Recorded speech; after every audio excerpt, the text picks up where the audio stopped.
Eto pa, may nakalagay pa sa atin, yung isinisigaw natin na yan, magkaisa, wag mang-isa.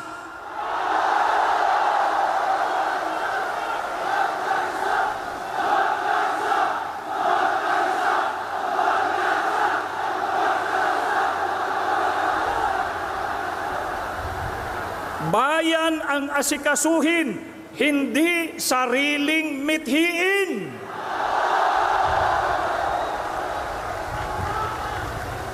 Unahin ang bayan, huwag bangayan.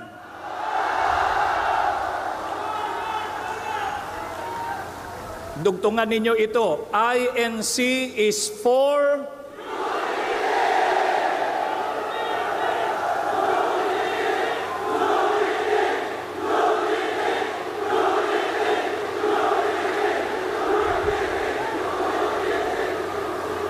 kaya kailangan natin peace in the Philippines.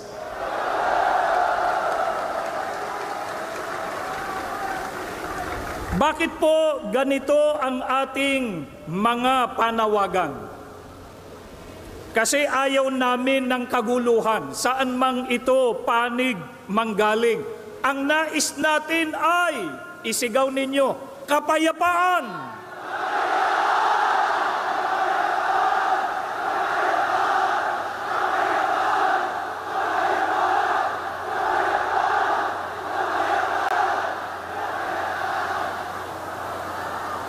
At kung may naging awayan, hindi po ba ang tama ay pagsikapang malunasan ito at magkasundo-sundo alang-alang sa bayan?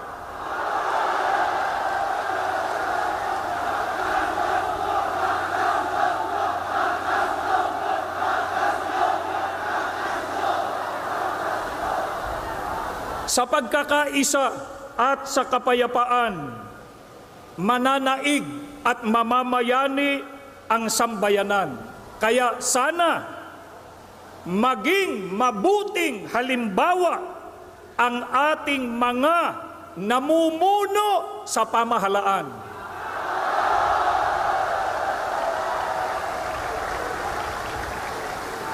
Sa ikapapayapa, ano po ang itinuturo ng Biblia na dapat gawin? Sa awit 34:14 ay sinasabi, lumayo kayo sa masama at gawin ninyo ang mabuti, pagsikapan ninyong kamtin ang kapayapaan.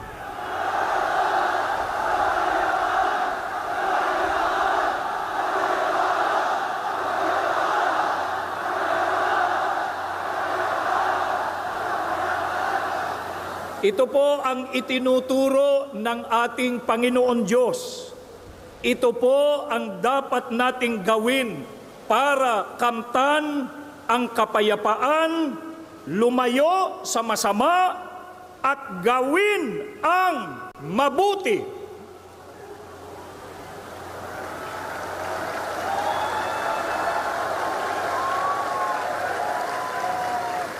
Ano po ang isa sa mga gawang mabuti na dapat gawin para sa ikapapayapa? Ayon pa rin sa pagtuturo ng Biblia, ipagpauna ng isa't isa ang iba. Batayan sa Roma 12:10. Ang sabi pa, huwag lamang ang sarili ninyong kapakanan ang inyong isipin, kundi ang kapakanan din ng iba.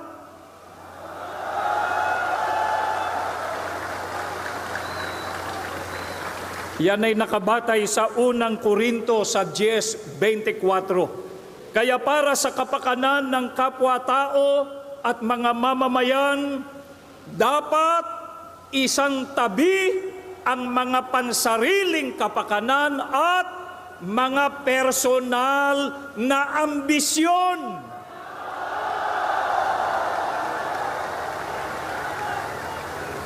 Alang-alang sa mahal nating bansa, dapat magkaisa, iwasan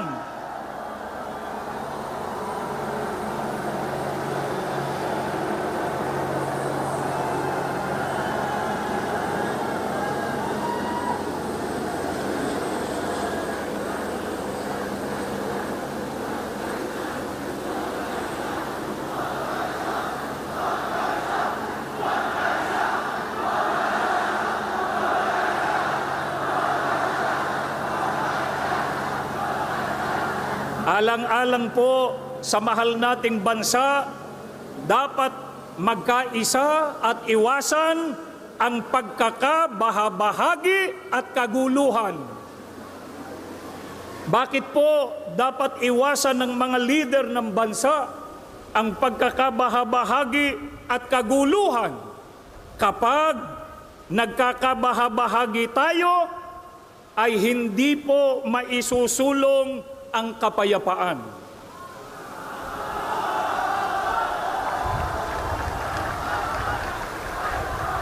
At kapag kaguluhan ang namayani, hindi po mahaharap ang paglutas sa mga problema ng bansa.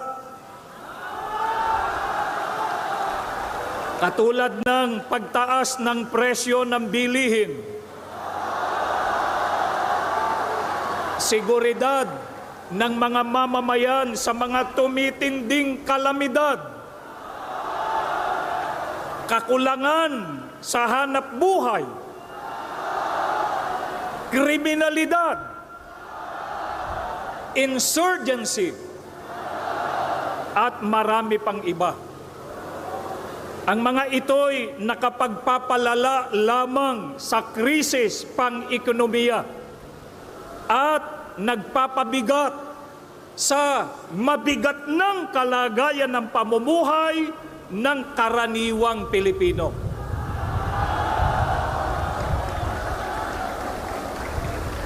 Ito po ang hinihiling natin sa mga namumuno sa pamahalaan, na pagkaisahan din nilang pag-ukulan ng matamang atensyon at pag-asikaso. Sa halip na bangayan ang kapakanan ng Pilipinas, nawa ang pag-ukulan nila ng pansin at panahon.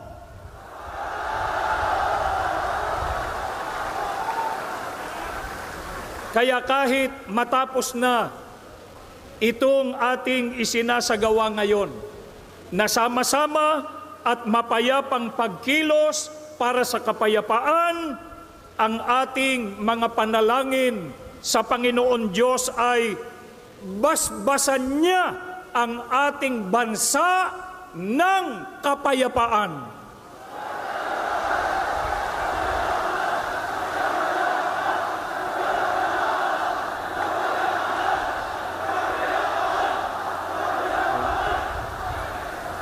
Tanglawan nawa niya ang kaisipan ng mga namiminuno sa ating bansa upang balikatin nila ang kanilang sinumpaang tungkulin na siyang dahilan kaya sila inihalal ng taong bayan. Maraming salamat po sa inyo.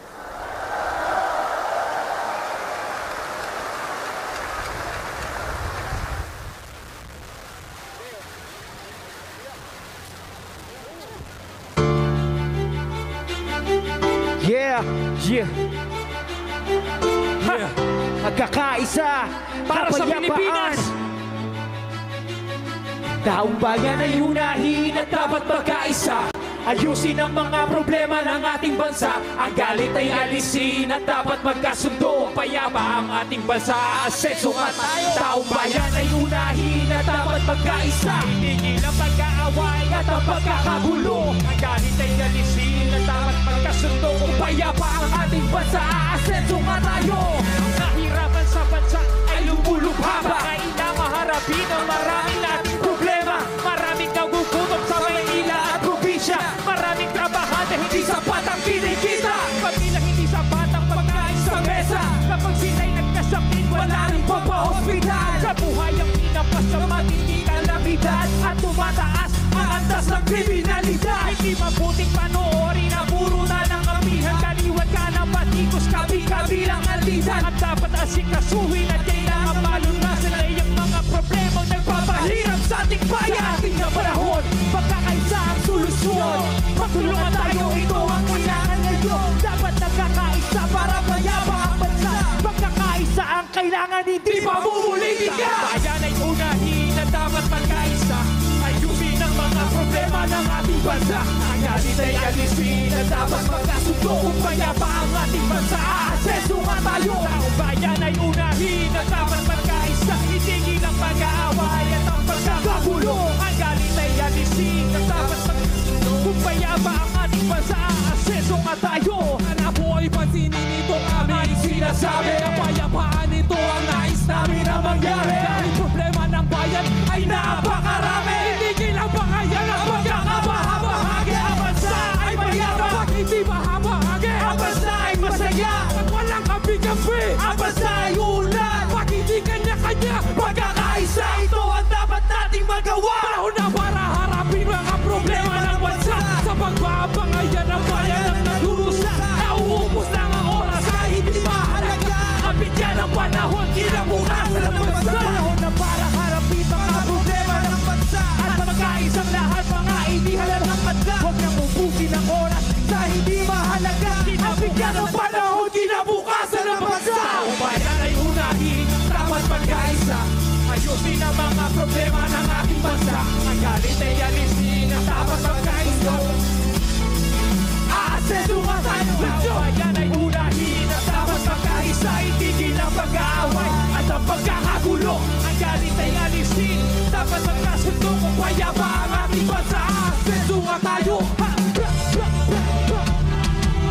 Kapigyan ang panahon, kinabukasan ng bansa. Taong bayan ay unahin, dapat magkaisa.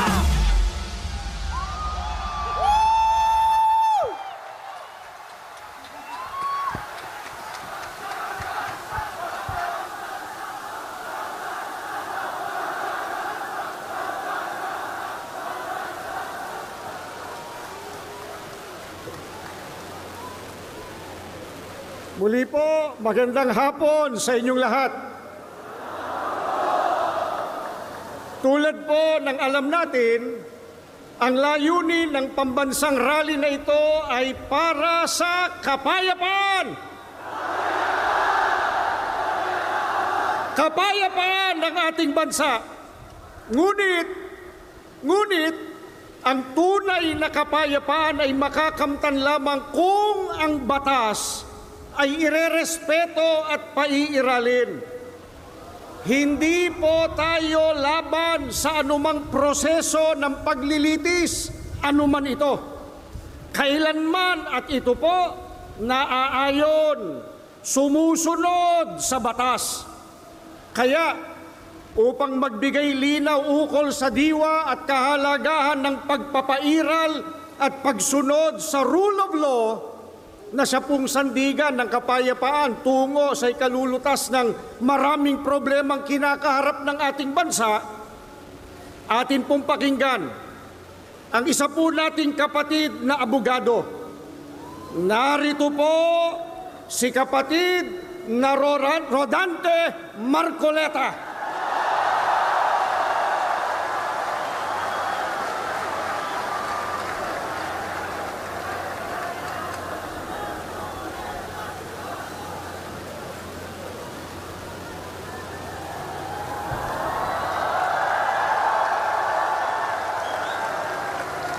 Okay pa po ba kayong lahat? Mga kapatid at mga kababayan, malinaw po nating narinig sa pambungad na pananalita ng kapatid na Edwil Sabala ang pinakalayunin ng malakihang pagkilos na ating sama-samang isinasagawa sa araw na ito. Nais nating katawanin ang nagkakaisang damdamin ng milyon-milyong Pilipino at isatinig ang kanilang pinag-isang mithiin para sa isang mapayapa at nagkakaisang Pilipinas. Kaugnay nito, binanggit din po ang ating kagustuhan na ipaalam sa mga opisyales ng ating pamahalaan ang ninanais at pinapangarap na maayos at epektibong paglilingkod at paglutas sa lumalalang kahirapan na pinalubha pa ng katiwalian at korupsyon, kalamidad, kriminalidad, bangayang pampolitika at iba pa. Kinikilala po nating lahat na nagkakatipon ngayon na sa pagkakaisa, kapayapaan at pagkakasundo lamang natin makakamit ang hinahangad na pagunlad at pagsulong ng ating bansa. Sa bahagi po naman ng kapatid na Romel Topacio, tinindigan ang pagtitipong ito ng Iglesia ni Cristo ay konkretong kahayagan ng suporta sa naunang pahayag ng Pangulong Bongbong Marcos na hindi sasang-ayon sa isinusulong na impeachment laban kay Vice President Sara Duterte. Kinatigan din po ng Iglesia ni Cristo ang posisyon ng Pangulo na ang impeachment ay hindi makapagdudulot ng kabutihan sa buhay ng kahit isang Pilipino. Hindi lamang ito pag-aksaya sa oras ng pamahalaan, kundi makakahadlang din sa pagre-resolba sa marami at pangunahing problema ng bansa. Mataas na presyo ng bilihin, mababang kalidad ng edukasyon, infrastruktura, serbisyong pangmedikal, kriminalidad, seguridad at iba pa. Higit sa lahat, ang pagsusulong ng impeachment ay mauuwi lamang sa pagtatalo-talo at papagkakampi-kampi, hindi lamang ng mga mamamayan, kundi pati na rin ng mga opisyalis ng gobyerno. Ipinaalala rin na kapag nagtatalo-talo ang mga nasa pamahalaan, apektado ang taong bayan, at kapag magulo ang bansa, ang mga tao ang kawawa.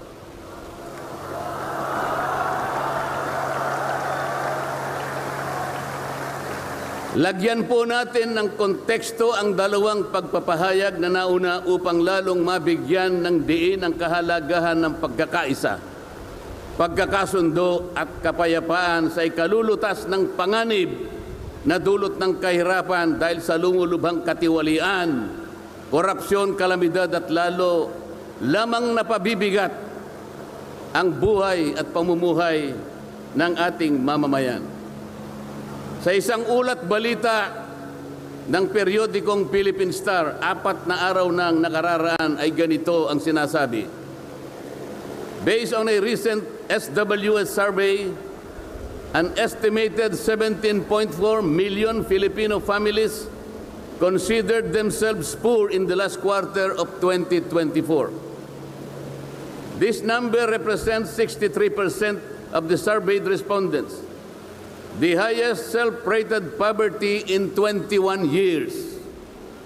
Across the country, Mindanao had the highest self-rated poverty at 76%, followed by Visayas at 74% and Luzon at 55%. Mga kababayan, sa tayang 5 ang miyembro ng bawat pamilyang Pilipino, nangangahulugan na aabot sa 87 milyong Pilipino sa ngayon ang nagsasabing sila ay mahirap.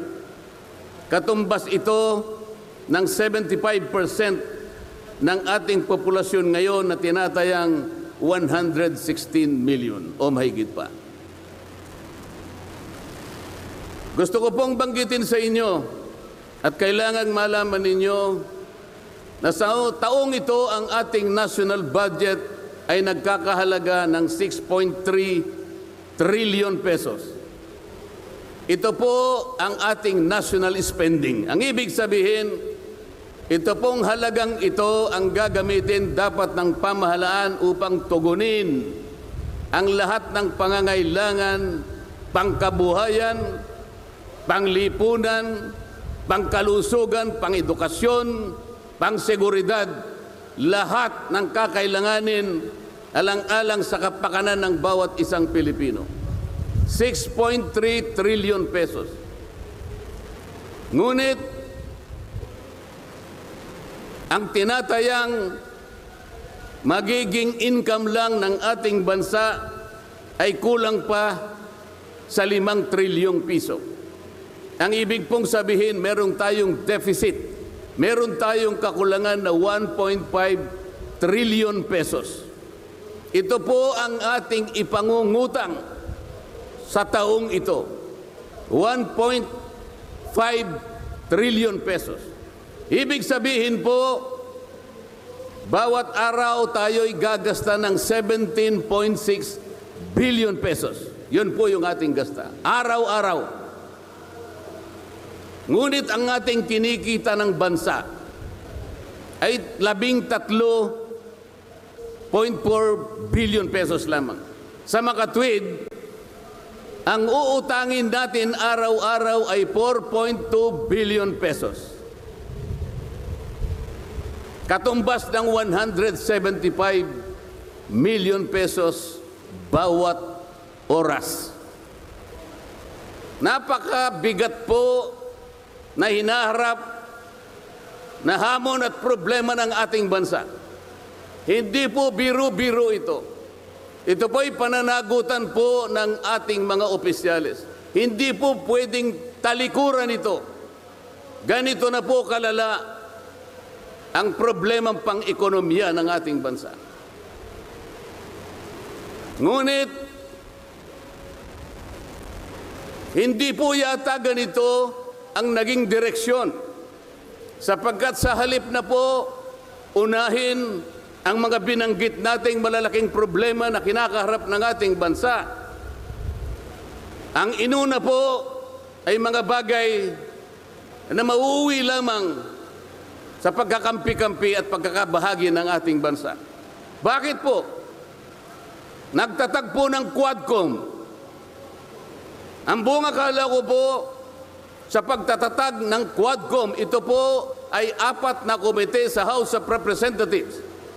Kinonsolidate, ginawang isang makapangyarihang komite na ang buong akala ko, ito ang gagamitin para tutukan ang namumuong problemang lumulubha pa na hinaharap ng ating bansa. Napakataas po ng bilihin, lalo na po yung pagkain ngayon. Nagtanong-tanong po ako,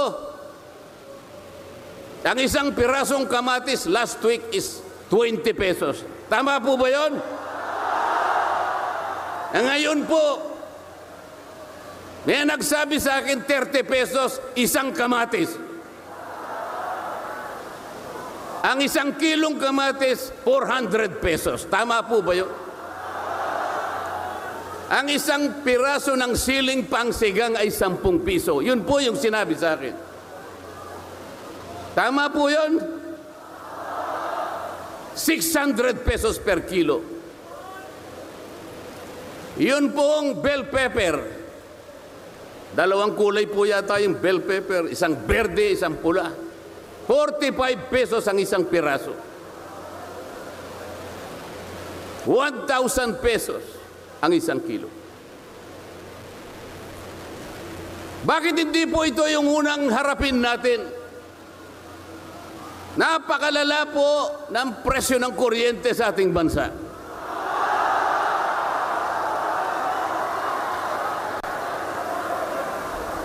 Meron po akong isinulong na 10 panukalang batas na ang tanging layunin ay ibaba ang kuryente sa bansang ito.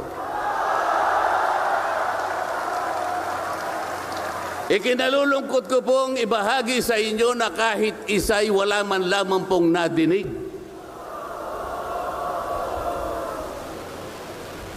Ano po yung dininig? Pinatawag ang dating Pangulong Duterte, pinatawag ng Quadcom. At ang ginamit na pamamaraan ay yung isinasaad sa saligang batas, Inquiry in Aid of Legislation. Natupad po ba yung Inquiry in Aid of Legislation? Paano po in aid of legislation kung ang tatawagan nilang resource persons para humarap sa paglilitis na yon ay puro kalaban ng dating Pangulo? Alam po ninyo lahat yon. Pinagtatanong nila yung Pangulo base doon sa mga sinumpaang salaysay at affidavit nung kanyang mga inusig nung kanyang panahon sa war on drugs. Hindi naman ipinatawag ang mga taong maaring makapagbigay sa kanya ng tulong upang ipaliwanag ang war on drugs. Hindi ipinatawag ang mga Solicitor General sa kanyang panahon. Hindi ipinatawag ang mga Chief PNP upang magpaliwanag kung ano ang war on drugs. Puro kalaban ng dating Pangulo. Yung mga abogadong kasama niya para magtanggol sa kanya, hindi pwedeng magsalita. Sapagkat ang tuntunin sa mga komite, ikaw ay papayagan lamang para payuhan mo ang kliyente mo sa kanyang karapatan. Ngunit paano mangyayari na ang kliyente nila ay papayuhan sa kanyang karapatan kung bubulungan lang siya, ay makikita siya ng isang chairman doon. Attorney, huwag mong bubulungan yan. Iko-contempt kita.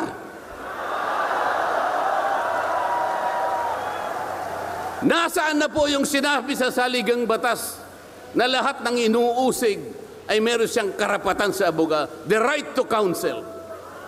Wala na po. The right to confront your accusers. Wala po mga accuser doon.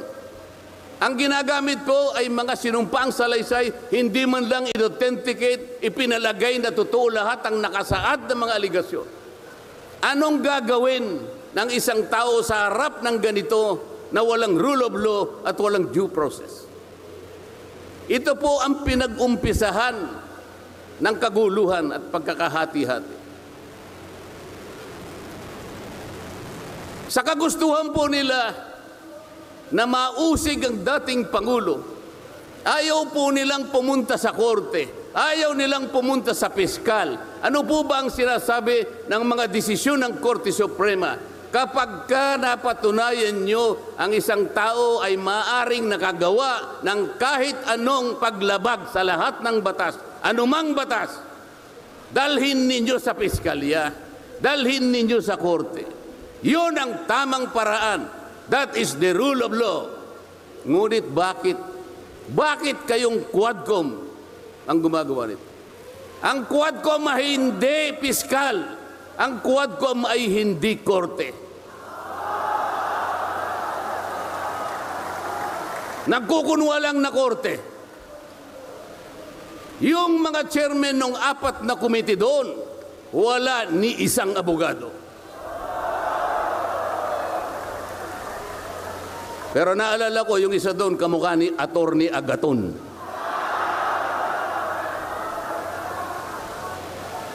So sa halip na ang unahin ay yung kapakanan ng mamamayan, sa harap at liwanag ng napakaraming nakabantang panganib sa atin, sa ekonomiya, panglipunan, pangsiguridad, korupsyon, katiwalian.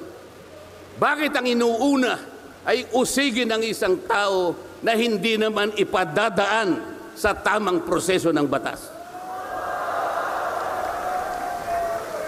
Pangalawa, tinawag po nila ang pangalawang Pangulo sa 2 pagkakataon. Una po, nung magpipresent siya ng budget.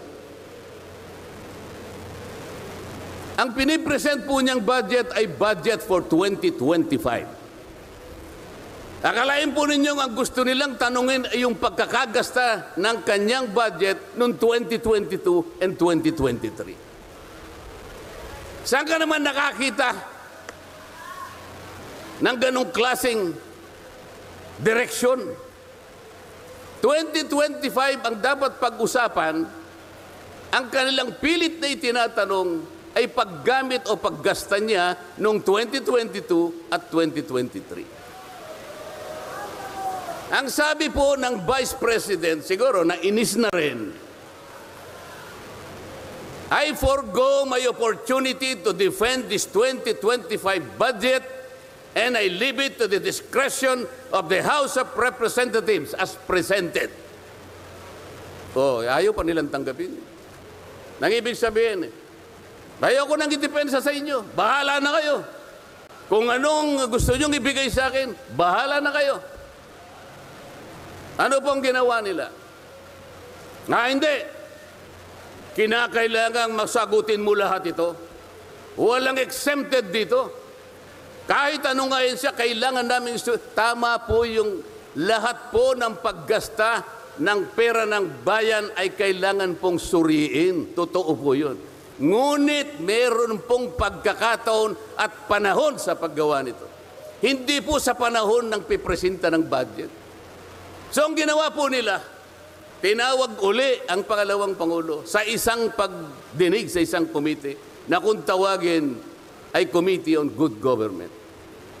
Alam po ninyo yung pagsisimula nila para magkaroon ng katwiran na masabi na ang Vice President? Kinasangkapan nila yung isa sa amin, isang representative sa Maynila, tumindig at nag-privilege speech. Yung subject matter po ng kanyang privilege speech ay kaugnay po ng budget na pinagtatalunan na po sa plenaryo at sa committee. Sa tuntunin po ng House of Representatives, no one should avail of the privilege hour if the subject matter is related to a pending bill. Nandun na po yung bill sa baba. Pinagsalita pa po yung isa. Nung banggitin ko po ito, nire-raise ko po, sabi ko, wala pong katwiran ito. Kailangan po tindigan ninyo, sundin ninyo ang ating tuntunin. Kapag hindi tayo sumunod sa ating tuntunin, sinong maniniwala sa atin na tayo may karapatang gumawa ng batas para sa ikabubuti ng ating bansa?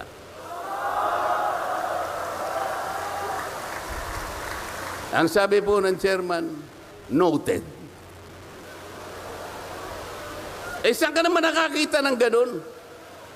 Ang House of Representatives ay lugar ng pagdidebate. Doon masusuri kung sino ang may katwiran. Kung hindi magsasalita ang chairman. At pagkatapos po, sinabi ko pa, bakit baka ako, dahil lamang sa isang manifestation ng isa sa amin, ginawa na naman ninyong isang motu proprio action. Yung motu proprio po ay, ibig sabihin, ang komite sa kanyang sarili ay pwedeng mag-imbestiga sa sarili niya. Pero ginamit nila yung manifestation ng isa sa amin. Mali na naman po yun. Hindi po dapat ganun. Nung i-raise ko po yun, ayaw na naman po nilang pumayag. Samantalang ako po, I delivered a full privilege speech. DepEd din ang pinag-uusapan nun. At ang ni-raise ko po ay yung katiwalian involving more than 3 billion pesos covering 3 annual audits of the Commission on Audit. Kahit na full privilege speech, hindi man lang po ni-refer sa committee. Samantalang yung illegal po na privilege speech, dali-daling ibinigay kagad sa Committee on Good Government. Kahit na illegal, kahit alam nilang mali. Ito po yung problema. So sabi ko, Mr. Chair, bakit tayo po ang sumusuri? Bakit tayo po ang nag-audit ng confidential funds ng Vice President? Bakit tayo po? Hindi po ba ang minanduhan ng ating saligang batas na tanging may otoridad at kapangyarihang mag-audit at mag-examine ng lahat ng report at papeles ng pagkakagasta ng ating bansa ay ang Commission on Audit? Ni-raise ko na naman po yun. Ayaw pong sumagot ng chairman. Ang pinasasagot po sa akin ay yung hindi abogado. Sabi ko, Mr. Chair, nilapitan ko po sila. Mr. Chair, huwag naman pong ganito. Ilagay naman po natin sa konteksto at sa regulasyon ng ating ginagawa. Tinatanong ko po ay isang constitutional issue. Bakit ang pasasagutin mo sa akin ay hindi man lang abogado? Huwag mo naman akong insultuhin.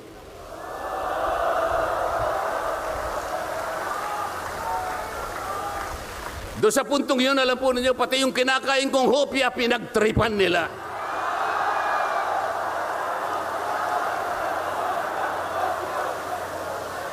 Ang Iglesia ni Cristo ay hindi po laban sa impeachment.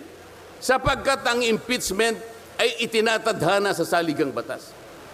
Ngunit, kung ang paraan ng pagsasagawa nito ay wala sa batas at wala sa tuntunin, ito na naman ay pagmumulan ng kaguluhan, pagmumulan na naman ng pagkakabahabahagi ng ating bansa. Ito po ang gusto nating iwasan. Ito po ang gusto nating iwasan. Iniimbestiga nila po yung confidential funds. Ang tanong ko po, Mr. Chairman, mahigit pong 400 opisina at ahensya ng ating pamahalaan ang tumatanggap ng confidential funds. At sila din ay natatawagan ng pansin ng Commission on Audit. Bakit naman isang opisina lang ang pinipilit niyong usisain? Hindi ba masyadong halata namang pamumuliti kayan? Ito po yung gusto nating liwanagin. Hindi po tayo laban sa pag-iimbestiga ng katiwalian. Ilagay po natin sa ayos. Sana man lang kumuha sila ng ilang pang mga bahagi ng opisina na kagaya din ng paggagamit ng confidential funds sapagkat ang layunin po raw ay makagawa ng batas. Kung talagang gusto ninyong gumawa ng batas, kasi po in aid of legislation, palagi po ito ang nagagamit, inquiry in aid of legislation. Nasa saligang batas po naman talaga ito eh. Kaya lang, meron pong limitasyon ang inquiry in aid of legislation. Ano po yung unang limitasyon? Kailangan po meron ka ng nakabalangkas na batas, panukala. Hindi mo lang makumple-kumpleto sapagkat nag-aatubili ka, baka merong impact ito sa ibang sektor. Kaya tatawag ka ng mga tao na makatutulong sa'yo para sa ganun makumpleto mo ang iniisip mong panukalang batas. Pagka ganun, alam niya kung sinong tatawagin niya. At alam niya rin kung anong itatanong niya. Hindi po ganun ang nangyayari ngayon eh. Dahil nga wala na pong rule of law, basta na lang sila tatawag ng kahit sino sapagkat hindi naman po talaga ang layunin ay gumawa ng batas kung hindi usigin ang taong gusto nilang usigin. Ito po ang nangyayari ngayon. Kaya nga po, dahil sa kagustuhan nila na talagang usigin ng ICC ang Pangulong Duterte, alam po ninyo, yun lang ang tanging layunin. Sa 13 pagdinig ng Quadcom, 13,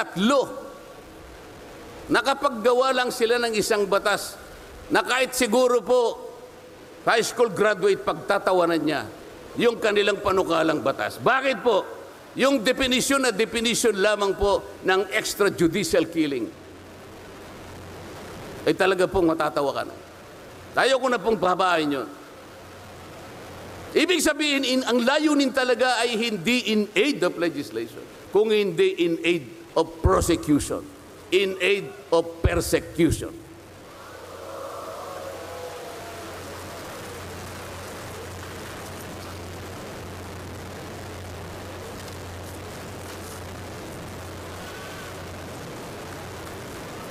Kanina po, mga kababayan, napanood po ninyo ang video na kung saan ay nagpahayag ng di pagsang-ayon si Pangulong Marcos sa namumuong impeachment laban sa pangalawang Pangulo. Ulitin ko lamang po yun. Sabi niya, tumutukoy po dun sa pagsasagawa ng impeachment.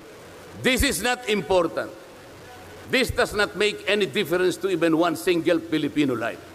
So why waste on this? What will happen if somebody files an impeachment? It will tie down the House. It will tie down the Senate. It will just take up all our time and for what? For nothing. For nothing. Sabi po niya ito, none of this will help improve a single Filipino life. As far as I am concerned, it is a storm in a teacup. It's a tempest in a teacup. Ang ibig sabihin, isang napakaliit na bagay na pinipilit ninyong palakihin. Napakalaki ng problema ng bansa ang inaharap natin. Ito ang ating atupagin. Ito yung gustong mangyari ng Pangulo ng Republika ng Pilipinas. Sumagot po ang liderato ng House of Representatives. At sa isang bahagi, ang sabi po niya, ito po, kinuha ko lang yung isang bahagi sa isang mahabang manifestong ginawa nila. Sabi po ng House of Representatives, bilang tugon doon sa sinabi ng ating Pangulo, sabi po niya, "Together, let us rally behind our President to protect and preserve the gains of democracy as we build a stronger, more united, and more prosperous republic." Pero nasaan po kaya? Nandito po kaya lahat yung mga sumama sa manifestong ito na sumusuporta na mag-rally tayo sa likod ng Pangulo? Tayo'y magkaisa upang panindigan yung nauna niyang pahayag na ang gusto nating unahin na pagkaisahan ay yung pagtugon, pag-address sa mga problema ng bansa. Nasaan kaya sila? Nandun kaya sila sa likod ng Pangulo o tayo lang lahat? Sa Makati, tayo pong lahat ngayon na sama-samang nagkakatipon ngayon na hindi ko mabilan kung ilang, baka meron 1 milyon po yata. Tayo pala ngayon ang nagkakatipon sa diwa ng tunay na kapayapaan at pagkakaisa na nagrarally ngayon. Sapagkat tayo lamang ang nasa likod ng Pangulo sa kagustuhan niya na harapin natin ang mga hamon at nagbabantang problema ng ating bansa. Sapagkat, sabi niya, totoo naman, ang impeachment ay hindi makapagbibigay kahit anong butil ng kabutihan sa buhay ng isang Pilipino. Bago po ako magtapos, ay nais ko pong sipiin dito ang butil ng kaalaman na inalaw sa isang 1957 Nobel na ang pamagat ay Atlas Shrugged ni Alice O'Connor, na kilala sa taguring Ayn Rand. Ang sabi po niya, sa English muna po, pasensya na po kayo. When you see that in order to produce, you need to obtain permission from men who produce nothing. When you see that money is flowing from those who deal not in goods but in favors. When you see that men get richer by grab and pull, not by work. And your laws don't protect you against them, but protect them against you. When you see corruption being rewarded and honesty becoming a self-sacrifice, you may know that your society is doomed. Kapag nakikita po ninyo na para tayo ay mag-produce, ay hingi pa tayo ng permiso sa mga taong hindi naman nakakapag-produce, at nakikita po nyo na umaapaw ang pera sa pamagitan ng patagong transaction at hindi sa pamagitan ng mga merchandise na nakikita natin. At nakikita ninyo kanya na yung iba ay lalong nagiging mayaman sa pamagitan ng katiwalian at hindi sa pamagitan ng trabaho. At ang mga batas ninyo, sila pa ang pinoproteksyonan. At ang batas ninyo ay sila pa ang lumalaban sa inyo. At kapag ang corruption ay ito ang itinatadhana, ito ang binibigyan ng reward. At yung katapatan ay ito ay nagiging sakripisyong pang-personal. Alam na ninyo na ang inyong lipunan ay nasa kapahamakan. Mabigat po ito. Mabigat po ito. Ito ang dapat harapin ngayon sa pamamagitan ng pagkakaisa, pagkakasundo at kapayapaan. Hindi po biro-birong problema ang inaharap ng ating bansa. At bago po ako tuluyang magtapos, payagan ninyo kung ulitin ang sentimiento ni Edmund Burke, isang English political philosopher, na sinabi niya, "The only thing necessary for evil to triumph is for good men to do nothing." Sa Tagalog po, ang tanging kailangan para magtagumpay ang kasamaan ay magsawalang kibo at walang gawin ang mabubuting tao. Maraming salamat po at magandang hapon po sa ating lahat.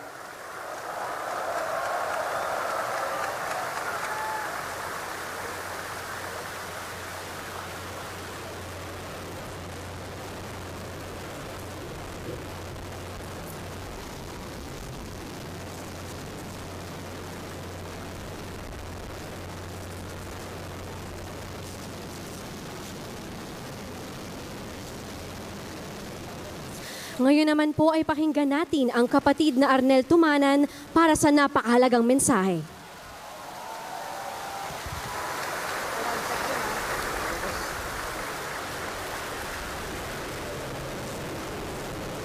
Mga mahal po naming kababayan at mga mahal po nating mga kapatid na angaw-angaw na narito at sa iba't ibang panig ng kapuluang Pilipinas, kanina po, bago tayo magsimula, ay binati tayo ng ating mahal na tagapamahalang pangkalahatan ng Iglesia ni Cristo, ang kapatid na Eduardo V. Manalo.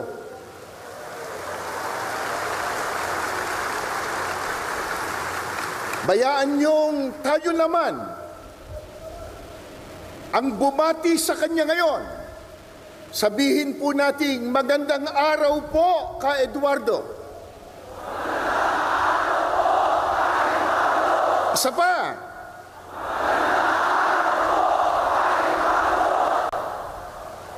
Mga mahal po naming kababayan at mga kapatid, sa inyo man po, magandang hapon sa inyong lahat. Maraming salamat po sa inyong pagdalo at pakikiisa sa isang dakila at makasaysayang aktibidad na ito. Narito tayo ngayon mula po sa iba't ibang sektor ng lipunan, iba't ibang relihiyon,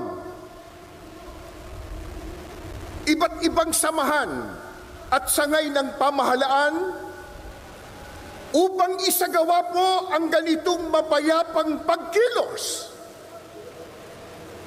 Gaya po ng ating tema, pambansang rally para sa kapayapaan. Isigaw po natin ang kapayapaan. Kapayapaan! Kapayapaan!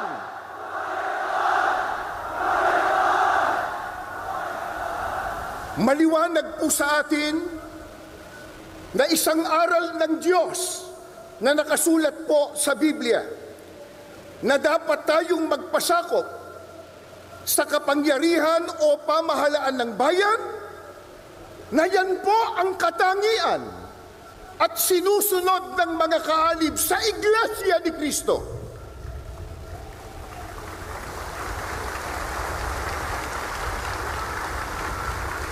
Patuloy din po nating iginagalang at pinaninindiganan ang simulain ng paghihiwalay ng pamahalaan at relihiyon na itinatadhana po ng ating saligang batas.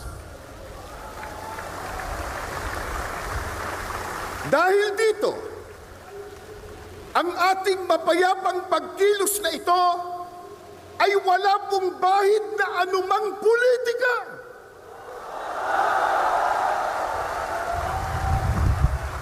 Ni hindi po tayo nanghihimasok sa mga pinuno ng ating bayan sa pag-ugit nila ng pamahalaan.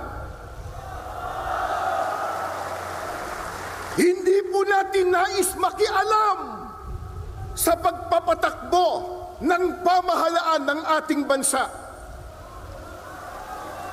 Ano po ang nais ng maraming kababayan po natin at ng angaw-angaw na kaalib sa Iglesia ni Cristong narito ngayon?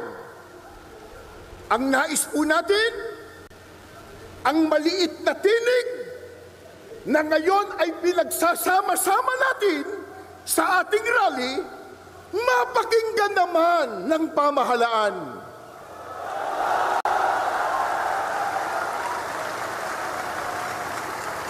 Bago tayo matipon dito kaninang umaga, meron pa po kaming nabasa at narinig isang politiko. Nakalulungkot, bago pa sumikat, laos na.